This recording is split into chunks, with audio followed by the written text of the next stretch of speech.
جو قومیں 400 برس تک سلطنت عثمانیہ کے سامنے آنے سے ڈرتی تھیں اب ہائی نس بن کر ٹوٹ پڑی تھیں۔ فرانس نے الجیریا اور ٹینیزیا پر قبضہ کر لیا، برطانیہ نے مصر، اٹلی نے لیبیا، جبکہ آسٹریا اور ہنگری نے بوسنیا کو قابو کر لیا۔ اب برٹش کو سوئس کینال اور نیولی ڈسکورڈ آئل پر قبضہ کرنے کے لیے سیریا اور عربیہ کو کنٹرول کرنا تھا۔ وہاں اب بھی ترکوں کا ہولڈ تھا۔ ادھر لارنس بصرہ کے ایک ہوٹل سے خفیہ سینٹر آپریٹ کرنے لگا۔ اس دور میں ملٹری ایکٹیویٹیز کا سینٹر مصر تھا۔ وہ یہاں سے ایجنٹس بھرتی کرتا اور اہم سیکرٹس انگلینڈ ٹرانسفر کر دیتا۔ یہاں اس نے اپنے مشن کو کامیاب بنانے کے لیے ایک ڈرامہ بھی رچایا۔ ایک روز بصرہ کی مسجد میں پہنچا اور جھوٹ موٹ کا اسلام قبول کرنے کا اعلان کر دیا۔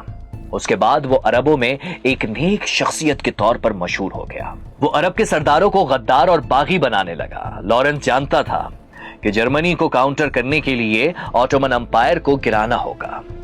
یہاں سے شروع ہوا لارنس کا اصل مشن۔ اس کا ٹارگٹ تھا حجاز، جو آج سعودی عربیہ ہے۔ انہی دنوں اسے ترکوں کے نرغے میں پھنسی برٹش فورس کو بچانے کا ٹاسک ملا۔ اس مشن میں تو وہ ناکام ہوا، مگر یہیں سے اسے عرب ریوولٹ کے لیے ایک ایسا لیڈر مل گیا جس کو وہ بڑی آسانی سے اپنی باتوں میں الجھا سکتا تھا۔ یہ تھے شریف مکہ حسین بن علی۔ شریف مکہ کا لارنس نے ایسا برین واش کیا کہ 10 جون 1916 کو حسین شریف نے ایک روز فجر کے وقت مکہ میں موجود اپنے گھر سے رائفل کی بیرل نکالی اور ترکوں پر فائر داغ دیا، اور یہ عرب ریوولٹ کا آغاز تھا۔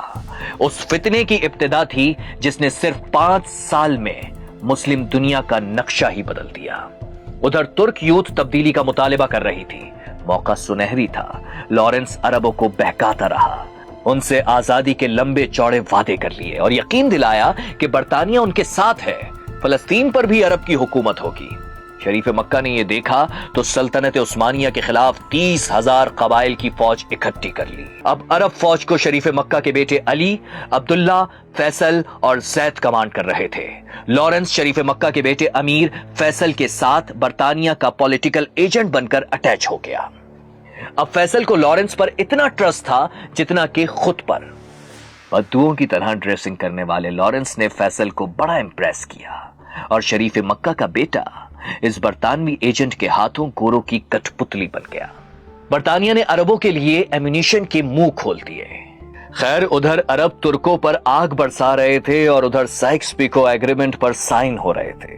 گورے نہ جانے کب سے اس موقع کی تلاش میں تھے، اور وہ وقت آ گیا تھا کہ عربوں اور ترکوں کی لڑائی میں گرم چھری سے سلطنت عثمانیہ کو کاٹ کر کئی پیسز میں بانٹ دیا جائے۔